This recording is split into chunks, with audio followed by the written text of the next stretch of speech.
Maman,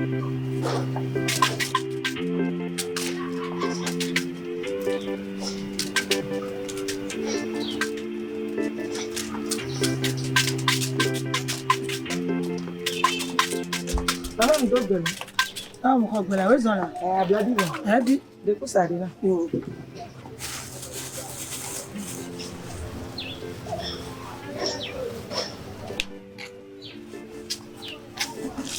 Ah ouais, c'est le coup on est. Ah.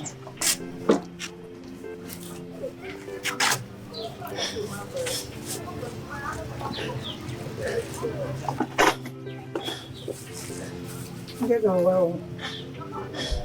Cái gặp mồm bà này. Asialia.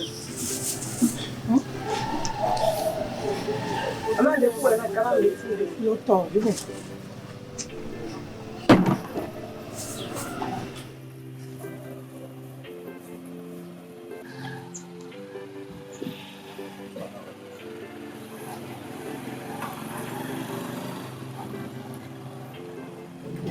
Ezalo. Asanu. Yo. Dada, ma to bumana. Mama no kokono fika yi megalo. Dada, après mi ti kono ma zo ni de ku. Si avaka vai. Ablo le mo. Ndele.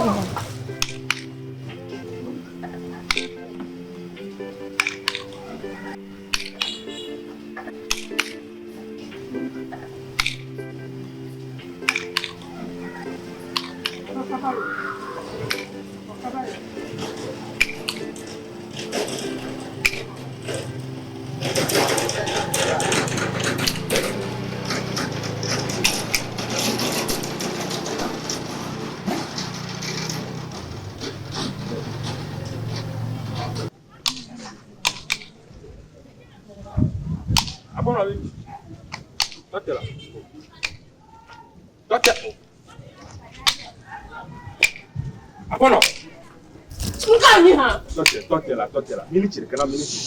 Tiara. Umo kwele jina me na mo kutoro. E ma lebo pa pasinya ko. E ma lebo no la. Ni mo ba mo ko do yo mo la. Mba na bana. Amasi. Mba ba su me no ke. Na pom le modi. Agba na ti. Edu me na wa. Nenya grand homme le dia, a grand coucou homme qui le dia, pour signaler que donc ma zone yure kan go. To nan ko ya tete la. Nan ko la. Tete la. Tete la.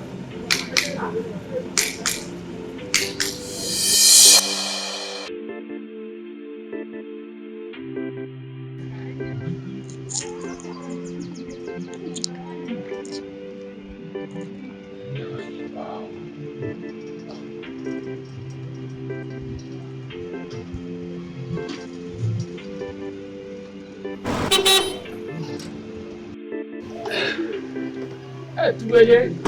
C'est un peu mec. Ama quelqu'un de undo gaivu beto. Mo pole ke kujije kora kiji. O aji no jabi. Oji opa no e odolo won subo. Pole ke kore jijo na. Ijina beri na no gbonyin la pe me. Onyawe nu me vivi na nonta. Oh, nu me vivi ola. Nu me epo pali me tore ne no tia. So gbedegbe m to no be la me gbelem. Be mu hia yipu. Odongbe na ma egbe ke ngbongba po we alo. Oh. O vai yo enyanka, me vai nyidu puta. Vai trova no Gold Coast kaka. De business o, ni mo ega ko jipe mere. Ne me po gare me o ma ko gira do. Wa ko ploy ko ji wa gira odore. Wa dobio no awon no. Me nya buwe nya yo. Amekela na me ba yikureka. Me ga fo me gbova ma na ori. Nya yiku. Me nya yiku eyele ni ge alo ge yo amefe. Andereka konore. Oh, enu mi e do sese. Enyo mese. Mele ya fide. Gaka mi adogo. Ma ba fe me alo na ba ma ba gbonyo. Bela fe mere ba gbani ya kaso nya o leke ya yiku me ya nya gbole ni. So menu mle ya fide. Et que toi et tout vonato. Makoye. Bah comme. T'es bien d'ogolo, ma va peu merci à. Essaye. Il t'en va.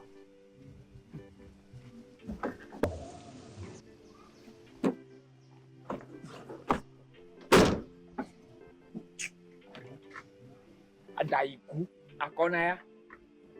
Non lola la me se vole toi me.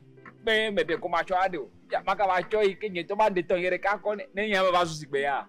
Nka. Ta gbole gbole na. Ne no nye sen ye da trop fort.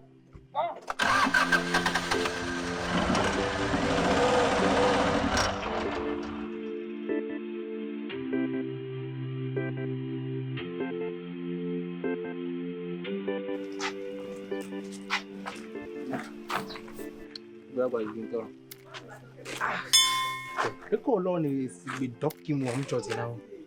Bar ki mchadira. Onto nya be ko ya wa jona jinam. Yinki bajo.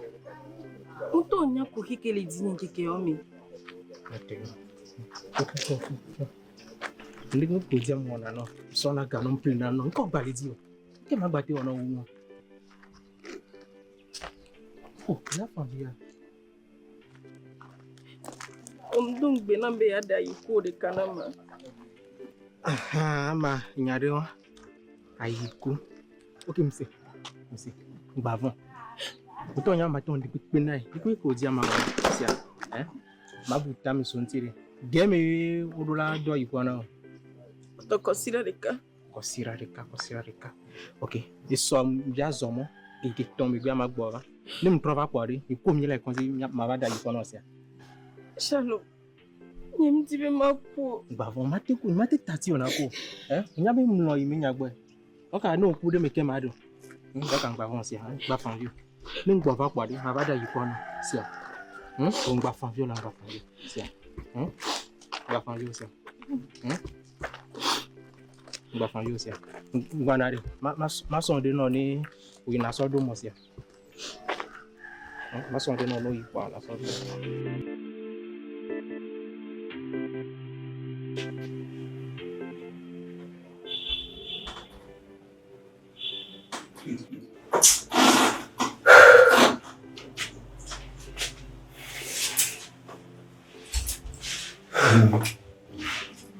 Permettez. On va tellement y aller pour faire. On va pour faire. Le que ne peut. Il y a de elle ou elle de faux, c'est pas ce qu'on Il a deux fous là. parce que, une qui est le fait, chaque jour que je me lave, ouais, c'est ça. Aïe, quoi, bah, le bleu, dit. Mais je fais que, bah, aïe, quoi, bah, nous, le quoi. Moi, quand you clop. Le quoi, bah, j'ai un peu la mêlée. Mais je fais solution que là, elle nouvelle. Mais là, pourquoi là, ça, il est quoi, quand dit? Que ce soit la tête de Dieu, la mêlée, la tête de ouais, sinon. What did you do? Ouais. I feel what I'm doing. C'est la vie que là, le ouais, va voir ça. Viviere. Nyangaro. Fica de viere pour toi. Oh, mais pourquoi le question là, c'est pas il faut soit un peu là. Le mal de toya nous do oui, sur la raison quoi quoi. Ouais. D'un peu notre TV sous bon et toi dois bloquer quelqu'un. Y'a toya moi nous de quelque. Alors mia de toi le cas de toya le cas. Neni de mia to chande la tengu. Que moi vite ça bien tomate ou hombre. Et le cas le cas moi nous. Fica de virer pour de là-dessus. Moi le quoi moi le fille que ne rêve plus. Nous doyer toi. Alors moi le cheese de niamu. Alors n'a pas non le que moi le fille que n'y plus. Mais là, tu peux me voir avec là où est volontaire, là-bas, ça vient à y quoi, il peut me la dire. Et puis, le comment on a fait que, quand t'as dit à nos agents, il y a pas de l'eau. On y a beaucoup de coups. Il y a ma doigt, il y a ou que de, pouvoir faire moi, on va faire, nous sommes en moyen de nous. Parce que, moi, quand on me l'a appelé, on a un test. On a pas vu sur quoi, mais que, toi. On l'a dit, bon. La première chose, ils sont comme que le ouais doit. Qui peut me la sortir? On va dire ouais gars souvent. Médium, mais beaucoup médium que la que ouais volonté la soeur il couvre. Mais là tu as des vies quoi. Il y a un médium. Et à ma voix, vous me sortez et toré. Il y a un médium. Il y a un doré là. Il y a un doré. Hein? Et non, bien sûr, non, de la dia. Ah, vous donnez ta avec un peu ça là.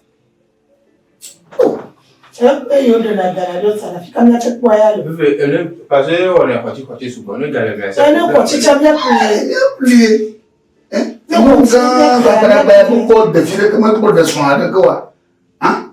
Ok, Majimi. Mais ça, Majimi. Ajimi alors Ajinemi. Ah, Majimi quoi? Ajinemi ah. Là pour mon awa. Oh, toi madame là c'est bon il Ajimi. Yeah, Majimi. Comment quoi? Si on devait à Oh, le vent devait quoi? Le vent papa. oh, le vent ah vous vendez où? Oh. Ok, donc là après Mais toi mais le bébé là. Mayo, c'est ça. D'accord, mais ça. Mais il va aller là. D'accord. Avec nous le via. Menyanyi na me de tonya o ko deni e vo to han. E on va to abuchi. E kini nya wogi. Yo be aja me no ba jira na nya kwa moni. Ame le be aji mama mpopo no ma trama ne ma. E ku ke ji via e ji kaka vika ta gragba ya. Han? Ma uta. Ala kwena mi. Nye to ma na ndona mo. Ame no be akpere nya chi kwa. Donc maintenant vous ne be ka fa mo do dana ga po fo mo na mo. De do aji ga po to adele kwa. Ayo nwa. Mo ten mo na ga po to. Ayi ga po to mo yo. Ama. Ange to bi to ko ya mo ga ngi ko ya ma. Sesira. Ai, ça. Donc me diao. Asa. Que to ya pa no fo ke kara. Ya gwa ça. Oh. Ayi ga sia. Na to mo de sia de tinya jino. Oh. Kare jino.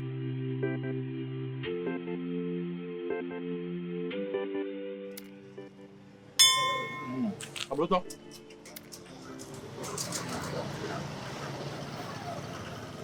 Mami ya kumbo. Ni soirée. On va kafo pala ko mangama.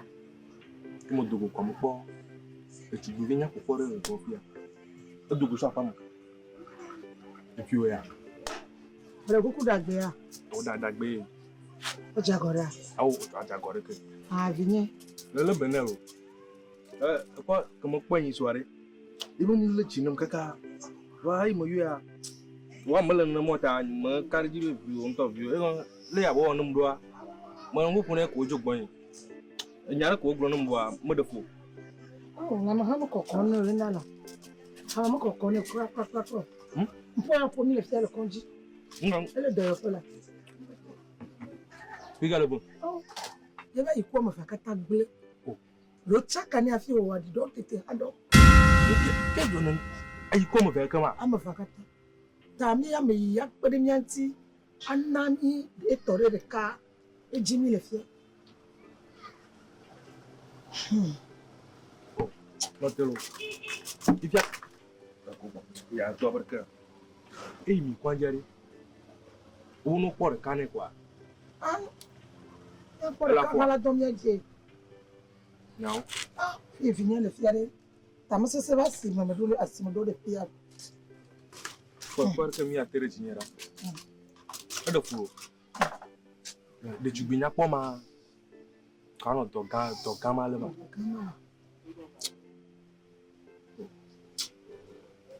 Minha mãe não mora.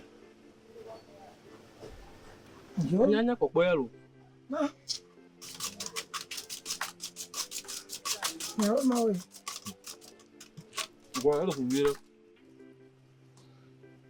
Taka yiku wa doli ne ya. Nyanya ka tere jinyo. Não.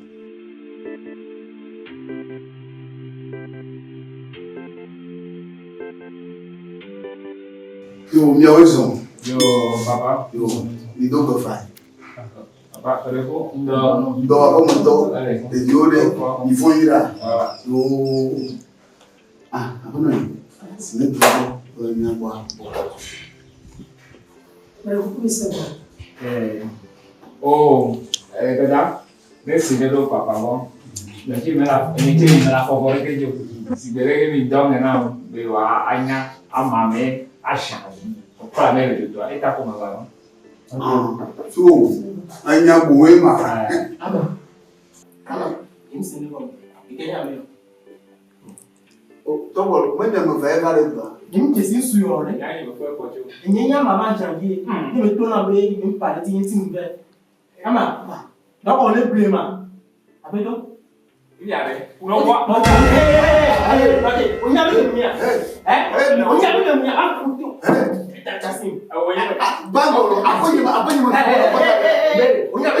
business. Ini bina hidup kita. Berkelana diamond. Berkoina yuvudi. Combo fiabali. Ndo kona kakumobi kobat. Berkelana berkoina yuvudi. Bervulasiye. Ape katanya ndio nilidina mensio eto le ko kunje ko nilidina mo. Kagale. Ama zamani. Problema ngule fia ako yuvoda. Yema. Business. Dononto. Isa ida funa mbe bakolo ameyo ke acha de. Amaga ko to. Galaxy wa lo. Garani. Ofonye. Ado chiro. Ici, à qui on s'en le champion. Ça, c'est Ganga, il le lot. Champion, mais c'est mieux. Mais tu sais, il y a pas de. Toi, on fait ça. Il brûle le mais pas attends, mais. Quand il est, je me dis là. Il est. Il est là. Quand on dit à quoi avion, on a pas moins de là. Attends, on a pas de si bon, il n'y a pas de même les. Ils sont contents dans ma belle, mais ils pouvaient là-bas. Donc, à casser dans le monde, ils pouvaient y aller à Canada. Nous, on y a moins. Donc, il y a les. Non, on a pas où tu vas me voir. On y a des gens qui sont là-bas, mais il y a des gens. Oh, je vais pas. Oh, on va bien y aller. Je suis pas gagné, mais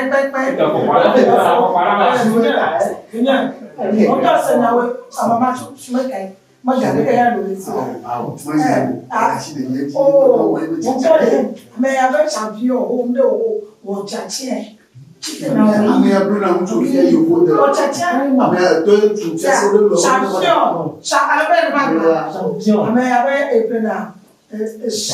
Diamond, ministre Sika, voilà, n'a pas pensé où il travaille là. Sika, quand t'as l'eau, nous m'avons pas le petit la paix.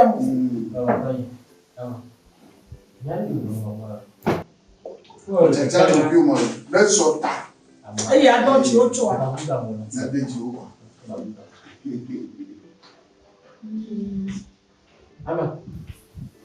Ama.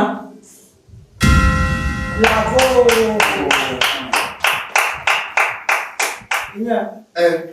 Ama. Ama. Mbele. Ama ba. Ama no ba man. Tu, devient mon bon. Oh, on y entend. Et puis, on va voir. Elle vient de manier. Mbele. Moi, je suis mécaïa. Je suis mécaïa, la tchatchan, to kékékéké. Je ne me dis pas, il y a un Papa, tu veux pas. Pourtant, le coup, il y a pas de nom. Est-ce qu'il y a un Georgie, non? Non, non, abandon. Ok. Oui. Hein? Toi, il n'a pas vraiment pas. Ça va pas faire.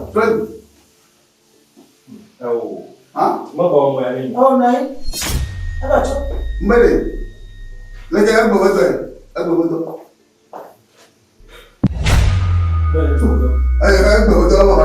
Oh, comment ça? Tout. Faux. Ils sont là. Oh, les n'étaient pas ma main. Tu n'es que mode de noix, c'est nos zones de mort. Moi, moi, allez. Moi, allez. Les gamins, comment? Il fait mon double chat. Moi, le long. Le câble, c'est moi. Maintenant, Amour, le robot, donc, il a travaillé. Il y a pas gagné quoi le monde. L'Amérique a gagné. Hein? Comment on va faire le long ici? On va 14 ans. On va le faire. On va le cadre. Maintenant, je suis bon pour le bas. Il faut dire dans le Adidas. Adidas, oui. Adidas, non, Adidas, le dos pour pas. Le français, le groupe, on a actionnaire. On veut que plein. Le capot plein. On bien en quatre jours. Toi, on a Hein? Toi, il doit mettre les carrés comme vous.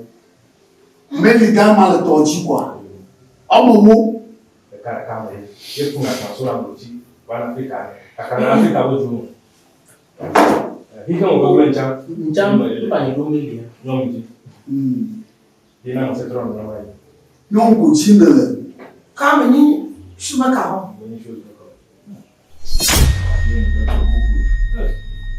Mais, il y a des gens Voilà, pourquoi, papa? Pourquoi non? Et puis, il t'a donné, il quoi? On m'a dit, c'est à quoi il y a quoi qui me met? Il prend à quoi? Oui, moi, je peux me connaître. Ah, c'est le diable. Hein?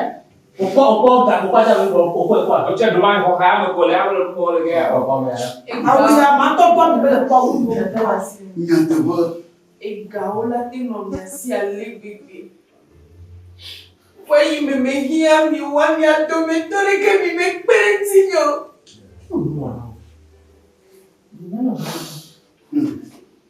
Il faut combattre et n'aller si le logo.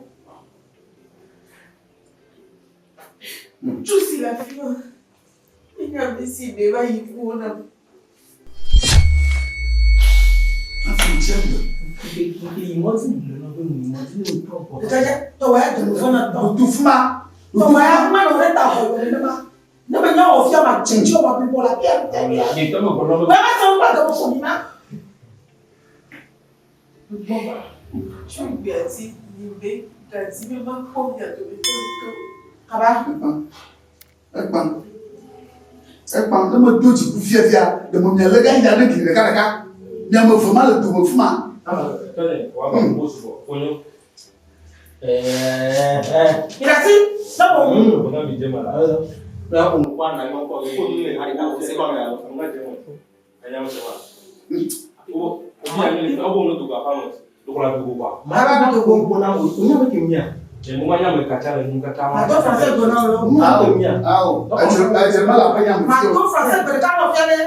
Tu